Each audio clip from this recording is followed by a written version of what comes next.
بسم اللہ الرحمن الرحیم۔ تیسرا باب صحابہ کرام رضی اللہ عنہم اجمعین کے زہد اور فقر کے بیان۔ اس بارے میں خود نبی کریم صلی اللہ علیہ وسلم کا اپنا معمول اور اس کے واقعات جو اس امر پر دلالت کرتے ہیں کہ یہ چیز حضور کی خود اختیار فرمائی ہوئی اور پسند کی ہوئی تھی، اتنی کثرت سے حدیث کی کتابوں میں پائے جاتے ہیں کہ ان کا مثال کے طور پر بھی جمع کرنا مشکل ہے۔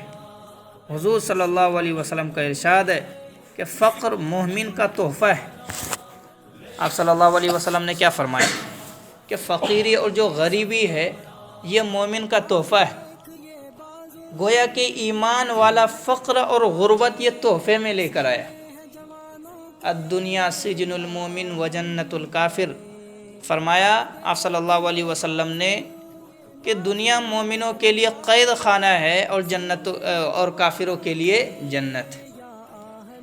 اور ایک حدیث میں فرمایا کہ فقر، ابھی پڑھا کہ فقر مومن کا تحفہ ہے۔ تحفہ کس کو بولتے ہیں؟ جو خوشی خوشی انسان لے، ہے نا۔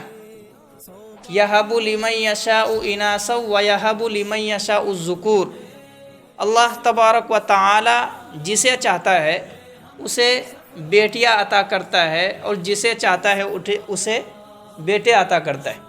تو وہاں پہ یہب کا لفظ استعمال کیا ہے، تحفہ۔ جب انسان کو تحفہ دیتا ہے تو اسے خوشی ہوتی ہے نا۔ جب انسان کو کوئی گفٹ ملتا ہے تو اسے کیا ہوتی ہے؟ خوشی ہوتی، ناراضگی نہیں ملتی۔ تو ایسے ہی فرمایا کہ فقر جو ہے یہ مومن کا تحفہ ہے۔ اگر ایمان والا فقیر ہے، غربت میں زندگی گزر رہی ہے اس کی، تو اس کو کبھی بھی ناراض نہیں ہونا چاہیے، بلکہ اس کو سمجھنا چاہیے کہ اللہ تبارک و تعالی میرے اس فقر اور غربت کی وجہ سے میرے درجے بلند کریں گے، ہے نا۔ دنیا میں چاہے کیسی ہی زندگی گزار لے، لیکن آخرت میں درجے کی بہت ضرورت پڑے گی جو آخرت میں کام آنے والی۔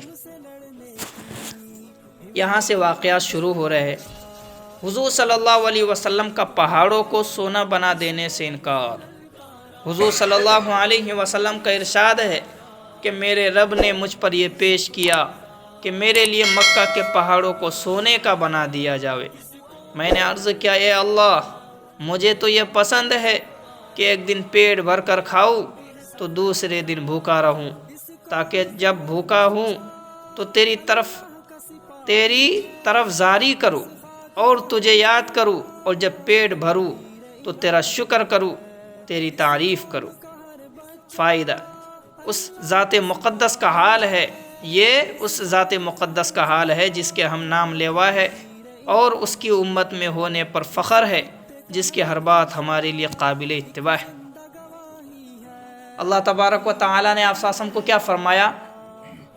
اے میرے رسول، اے میرے پیغمبر، اگر آپ اجازت دے تو میں پورا جو پہاڑ ہے نا سونے کا بنا دوں۔ دنیا میں آپ سے بڑا مالدار کوئی نہیں، آپ سے بڑا پیسے والا کوئی نہیں، آپ سے بڑا حکومت اور پراپرٹی والا کوئی نہیں ہوگا۔ آپ صلی اللہ علیہ وسلم نے کہا کہ اگر آپ چاہو تو میں کیا کروں؟ یہ بنا دوں۔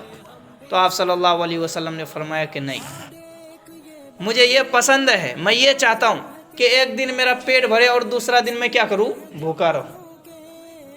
ایک دن پیٹ بھر کر کھاؤ تو دوسرے دن بھوکا رہو، تاکہ جب بھوکا رہو تو تیری طرف زاری کرو، یعنی بھوکے میں اللہ کو یاد کرو، بھوکے میں رو، اللہ کے سامنے آنسو بہاؤ، ہے نا۔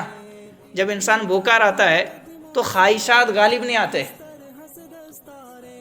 ایک حدیث میں ہے کہ جو شادی کرنے کی طاقت رکھتا ہو تو وہ شادی کر لے، ہے نا، اور جو شادی کرنے کی طاقت نہیں رکھتا ہو تو وہ کیا کرے؟ آزاد سے نہیں تو غلام باندی سے شادی کرے۔ اگر اس کے پاس پیسے نہیں ہے لیکن اس کے اندر خواہشات ہے تو فرمایا کہ وہ بھوکا رہے، روزہ رہے، تاکہ روزہ رکھنے کی وجہ سے اس کی خواہشات مر جائے۔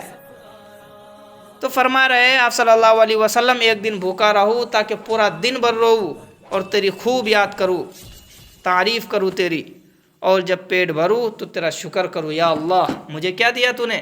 کھانا دی، تیری تعریف کروں۔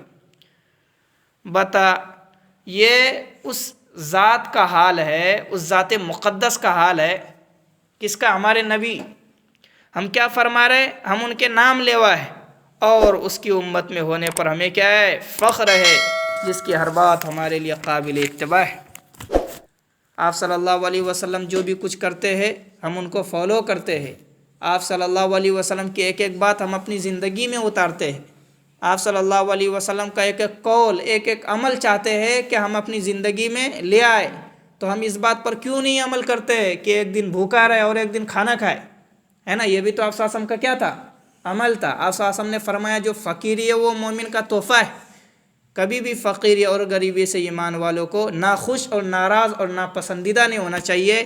اسے یہ گمان نہیں کرنا چاہیے کہ اللہ نے میری قسمت میں فقر لکھا ہے، اسے شکریہ ادا کرنا چاہیے نا۔ آپ صلی اللہ علیہ وسلم یہ کیا کر رہے ہیں؟ امید دلا رہے اپنے بندوں کہ دیکھو مومنو، اگر فقیری آ جائے، غریبی آ جائے تو اللہ سے نا امید مت ہونا، بلکہ یہ سوچنا کہ ہمیں تحفے میں ملا ہے۔ جب کسی انسان کو کوئی تحفہ ملتا ہے تو اس کو ناراضگی نہیں، بلکہ اس کو کیا ملتی ہے؟ خوشی ملتی ہے۔ کوئی آپ کو گفٹ دے، تحفے میں کیا کرے؟ موبائل دے، تو آپ کتنا خوش ہو جائیں گے؟ اس کو ایسے پھینکیں گے تھوڑی، اس کو کیا کریں گے؟ رکھیں گے، سنبھال کے رکھیں گے، شکریہ ادا کریں گے، تھینک یو بولیں گے، جزاک اللہ بولیں گے۔ تو ایسے ہی اللہ نے فخر سمجھ لو مومن کے لیے تحفے میں رکھا ہے، تو اس کے لیے کبھی بھی اس طرح کی حرکت نہیں ہونا چاہیے۔ ہمارے دماغ میں اللہ کے خلاف کوئی بھی ایسے اعمال نہیں ہونا چاہیے، ایسی حرکت، ایسا سوچ نہیں ہونا چاہیے جس کی وجہ سے ہمارے اعمال اور عقیدے کفر تک پہنچا دے ہمیں، ہے نا۔ آسم کیا فرما رہے ہیں؟ میں چاہتا ہوں کہ ایک دن بھوکا رہوں اور ایک دن کھاؤں، تو یہ بھی ہماری زندگی میں ایسے عمل ہونا چاہیے۔ اس سے کیا ہوگا؟ گناہوں میں کمی ہوگی۔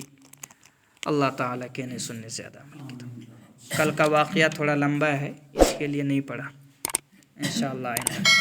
سبحان اللہ بحمدہ، سبحانک اللہ ونشہد ان لا الہ الا انت